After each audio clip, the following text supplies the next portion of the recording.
দুষ্ট পেঁয়াজ ও রসুন লাল ও কালো লিচুকে জঙ্গলে বেঁধে রেখে পালিয়ে যায়। দুজনে ভয়ে চিৎকার করে কাঁদতে থাকে।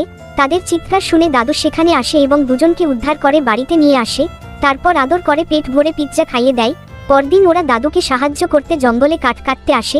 তাই দাদু খুশি হয়ে তাদের শহরে ঘুরতে নিয়ে আসে এবং আইসক্রিম কিনে দেয়। সেই শহরের ডাস্টবিনে একটা অসহায় স্মার্টফোন কান্না করছিল। দাদু কান্না শুনে তাকে সাহায্য করে এবং বাড়িতে নিয়ে আসে।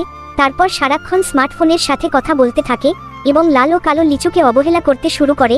দাদু রোজ স্মার্টফোনের জন্য আইসক্রিম নিয়ে আসতো। এটা দেখে লাল ও কালো লিচু একটা মাস্টার প্ল্যান তৈরি করে এবং বাজারে এসে কঠোর পরিশ্রম করে এবং অনেক টাকা ইনকাম করে।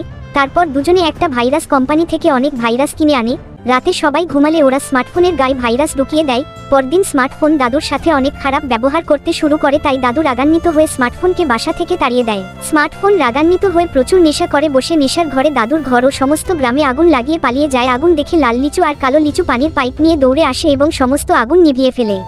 ইউটিউবের বন্ধুরা, তোমরা তাড়াতাড়ি এই ভালো লাল লিচু আর কালো লিচু জন্য লাইক আর সাবস্ক্রাইব করে দাও।